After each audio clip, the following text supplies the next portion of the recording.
Battery লাগাইলেও ফোনটাতে বেশিক্ষণ charge টেকে না, প্লাস ব্যাটারি ফুলে যায়। মূল সমস্যাটা আপনাদেরকে দেখাই চলে আসলাম। এখন দেখুন, যখন আমি ফোনটা চালু করলাম সেটা কিন্তু 1 2 3 4 করে না ওঠে, একবারে 15 16 34 35 এরকম একটা রিডিং দেখিয়ে ফোনটা কিন্তু চালু হয়েছে, বাট এর যে স্ক্রিন সেটা কিন্তু চেঞ্জ হয়ে গিয়েছে। এটা কিন্তু একদম অন্য একটা ওয়ালপেপার চলে এসেছে, প্লাস কিপ্যাড গুলো উল্টাপাল্টা কাজ করছে। তো কি যে 7-8 যে রিডিং ছিল আলো বন্ধ হওয়ার পর সেটাও কিন্তু নাই, প্লাস ওভার রিডিংও নাই। তো বন্ধুরা দেখতেই পাচ্ছেন আমরা কিভাবে এই সমস্যাগুলো সমাধান করি। আর আধা ঘন্টা 20 মিনিট লেগে যায়, যে কারণে আমরা কিছু কিছু জায়গায় স্কিপ করি বা স্পিডটা বাড়াই। আসসালামু আলাইকুম, হ্যালো বন্ধুরা, ওয়েলকাম ব্যাক এগেইন। বন্ধুরা আমার হাতে একটি ফোন দেখতে পাচ্ছেন, এটা হচ্ছে স্যামসং D38। ফোনটার প্রবলেম হচ্ছে ফোনটাতে নতুন ব্যাটারি লাগাইলেও ফোনটাতে বেশিক্ষণ চার্জ টেকে না, প্লাস ব্যাটারি ফুলে যায়। তো এর আগের ভিডিওতে আমি শেয়ার করেছিলাম যে একটা ক্যাপাসিটর লিকেজ হওয়ার কারণে কিভাবে আমার পুরো ফোনটা হাফ শর্ট ছিল।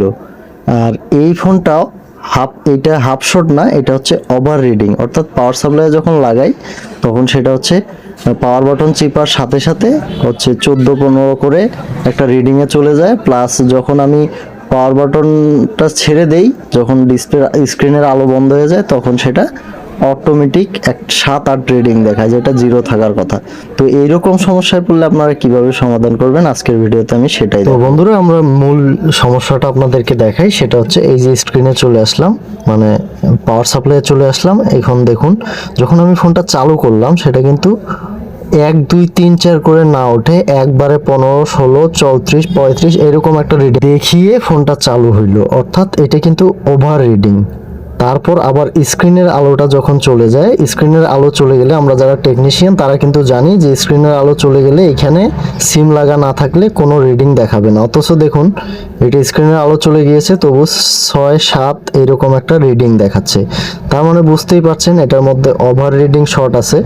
এই যে দেখুন ফোনটা কিন্তু চালু ছিল এতক্ষণ। তো বন্ধুরা বুঝতেই পারছেন এই ফোনটার প্রবলেমটা হচ্ছে ওভার রিডিং শর্ট। তো আর দেরি না করে ফোনটাকে খুলে নিচ্ছি। তো বন্ধুরা আমি কিছু কিছু জায়গায় ফোনের ভিডিওর স্পিডটা বাড়িয়ে দেব, কারণ হচ্ছে আপনারা জানেন যে আমরা কাজগুলো যখন করি সেটা প্রায় 20 মিনিট 25 মিনিট সময় লেগে যায়। তো এতক্ষণ পর্যন্ত আপনারা কিন্তু ভিডিও দেখেন না, সেই জন্য কিছুটা জায়গায় ফাস্ট করে দিয়ে ভিডিওটা আমরা 3 থেকে 4 মিনিট অথবা 10 থেকে সর্বোচ্চ 10 মিনিট পর্যন্ত রাখার চেষ্টা করি।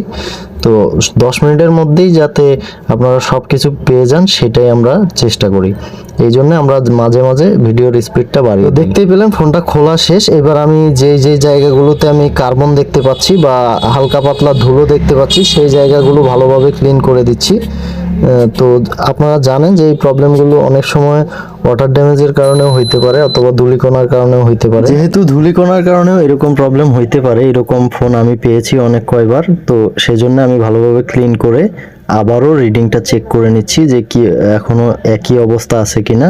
তো দেখুন এখনো কিন্তু সেই 26 27 15 16 করে 26 27 চলে যাচ্ছে। তো এবার যেটা করব, এর আইসির প্যানেলটা উঠাবো, উঠিয়ে দেখব এর নিচে আইসির প্যানেলের নিচে কোথাও কার্বন জমা আছে কিনা। তার আগে দেখুন এই ডিসপ্লের রিবনটা কিন্তু ভাঁজ করা।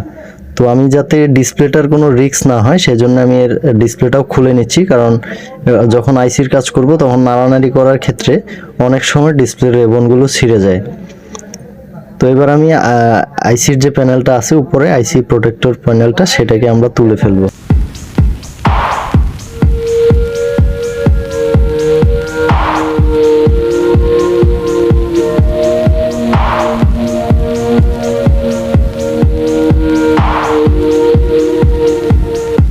দেখতেই পাচ্ছেন আইসির প্যানেলটা তোলার পর এখানে কিন্তু তেমন বেশি কার্বন দেখা যাচ্ছে না, তবুও আমি থিনার দিয়ে ভালো করে ক্লিন করে নেব। ক্লিন করে ডিজিটাল মাল্টিমিটার অথবা পাওয়ার সাপ্লাই আবার দেখব যে আমাদের এই যে আইসির প্যানেলটা তোলা বা ওয়াশ করার পর যে ওভার রিডিং যে প্রবলেমটা ছিল সেটা গিয়েছে কিনা। তার জন্য এবার আমি যেটা করব, আবার পাওয়ার সাপ্লাই লাগিয়ে এবার অন করার চেষ্টা করি। দেখুন বন্ধুরা এখনো কিন্তু এই 24-25 রিডিং নিয়ে তারপর ফোনটা চালু হইলো। তো এবার আমরা যেটা করব, এর যে পুরো ক্যাপাসিটরগুলো আছে, পুরো মাদারবোর্ডের মধ্যে যতগুলো ক্যাপাসিটর আছে প্রত্যেকটা ক্যাপাসিটরকে চেক করব। তার আগে এই যে এইখানে যে ক্যাপাসিটরটা যেটা যেটার কারণে এর আগে একটা হাফ শর্টিং সমস্যার সমাধান করেছিলাম আগের ভিডিওতে। তো এই ক্যাপাসিটরটা একটু কার্বন দেখা যাচ্ছে, এইটাকে আমি প্রথমে তুলে ফেলবো, তুলে ফেলে দেখবো যে ওভাররিডিং প্রবলেমটা যাচ্ছে কিনা। তবে প্রত্যেকটা ফোনে যে একই ট্রিক্স বারবার কাজ করবে সেটা কিন্তু নয়। তো তাও আমি স্টেপ বাই স্টেপ যেহেতু কাজ করছি, আমি ওইটাকে চেক করে নিচ্ছি। তো দেখুন এই ক্যাপাসিটরটা কিন্তু এক পাশে বিপ দেওয়ার কথা কিন্তু বিপ দেয়নি। যাই হোক বাকি ক্যাপাসিটরগুলোকেও আমি চেক করে নিচ্ছি। তো প্রতিটা ক্যাপাসিটরকে আমি ভালো করে চেক করে নেব, চেক করে নিয়ে যদি কোনোটাকে সন্দেহ মনে হয়, লিকেজ বা শর্ট মনে হয়, সেটাকে তুলে দেখব। তো চলুন চেক করে নেওয়া যাক।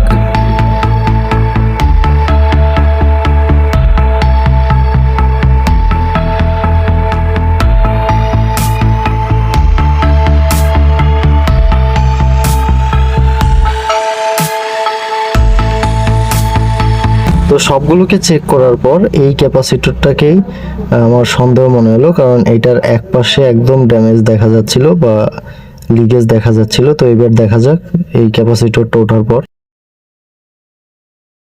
তো দেখুন একই সমস্যার সমাধান হয়নি, তার মানে ক্যাপাসিটর লিকেজ নয়। এবার আমি যেটা করব, এর যে নেটওয়ার্ক আইসি, যেহেতু ওভার ভোল্টেজ প্রবলেম, প্রথমে আমি এর নেটওয়ার্ক আইসিটা তুলবো। নেটওয়ার্ক আইসিটা তুলে দেখবো যে এর ওভাররিডিং সমস্যাটা যাচ্ছে কিনা। যদি নেটওয়ার্ক আইসি তুলে ওভাররিডিং সমস্যা না যায়, সেক্ষেত্রে বুঝতে হবে এর সিপিইউ থেকে এই ওভাররিডিংটা এসেছে। সেক্ষেত্রে অবশ্যই যদি সিপিইউ থেকে এসে থাকে, সিপিইউটা আমাদেরকে চেঞ্জ করতে হবে। তো বন্ধুরা দেখতেই পাচ্ছেন আমি কিন্তু নেটওয়ার্ক আইসিটা উঠিয়ে ফেলেছি। এবার আমি আবারও পাওয়ার সাপ্লাই লাগিয়ে রিডিংটা চেক করব যে একই রকম আছে কিনা। তো আমি পাওয়ার সাপ্লাই লাগিয়ে নিলাম। এবার দেখুন এখনো কিন্তু সেম ওভাররিডিং প্রবলেমটা রয়ে গিয়েছে। তার মানে এখন আর আমাদের বুঝতে বাকি নেই যে এটা 100% এর সিপিইউ থেকে এসেছে। যেহেতু সিপিইউতে যাব তার আগে আরেকটা কাজ করে নিই। যেহেতু সিপিইউটা একটা মেজর এই পার্টস, যেটা এই ফোনের ক্ষেত্রে বা প্রত্যেকটা ফোনের ক্ষেত্রেই সবচেয়ে গুরুত্বপূর্ণ। তো সিপিইউতে কাজ করার আগে আমি এর চার্জার পিনটাকে উঠিয়ে নেব। তো চার্জার পিনটা উঠিয়ে দেখব যে একই সমস্যা আছে কিনা। এই চার্জার পিনটা যদিও আগে ওঠানোর দরকার ছিল, তো উঠিয়ে নেব।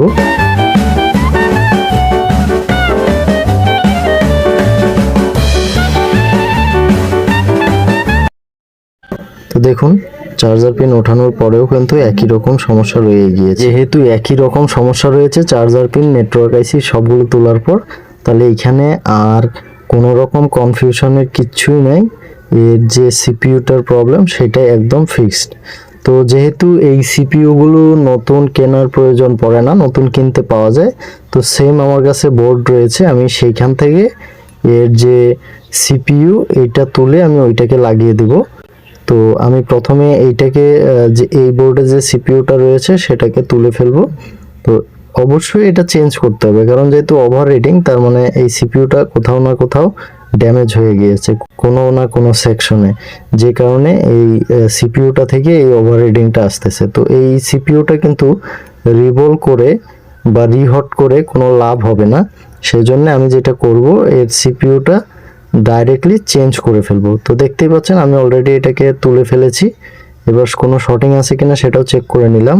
এইবার আমি যেটা করব, আমার কাছে অন্য একটা বোর্ড খুঁজে আমি ওই বোর্ড থেকে এইখানে অন্য একটা মিডিয়াটেকের সিপিইউ লাগিয়ে দিয়ে ফোনটাকে অন করব।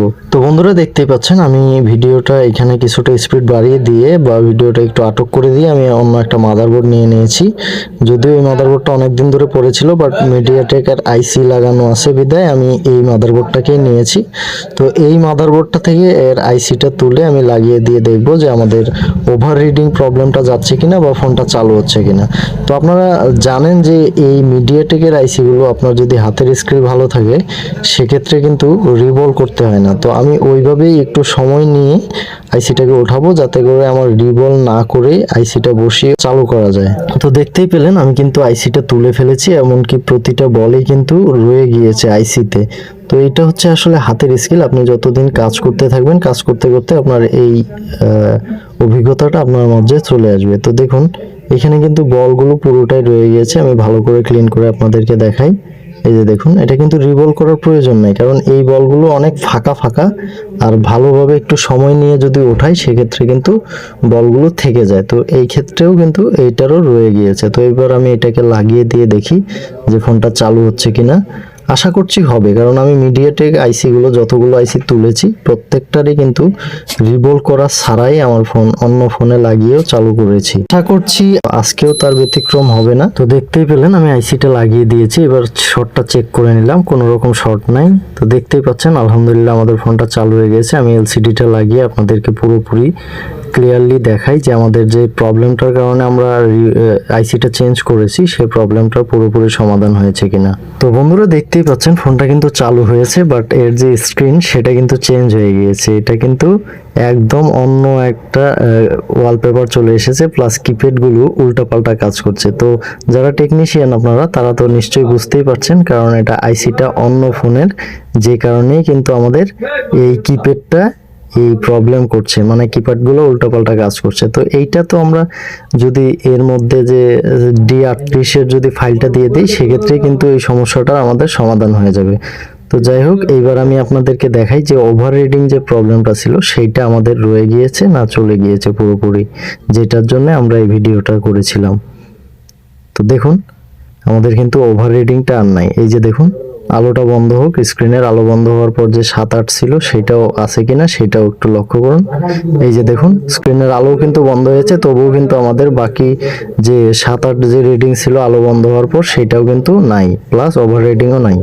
তো বন্ধুরা দেখতেই পাচ্ছেন আমরা কিভাবে এই সমস্যাগুলো সমাধান করি। আর এই ভিডিওগুলো আপনারা দেখে থাকেন 10 থেকে 11 মিনিট বা 12 মিনিট 13 মিনিট সর্বোচ্চ, কিন্তু এগুলো কাজ করতে আমাদের অনেক সময় লেগে যায়, প্রায় আধা ঘন্টা 20 মিনিট লেগে যায়, যে কারণে আমরা কিছু কিছু জায়গায় স্কিপ করি বা স্পিডটা বাড়িয়ে দিই।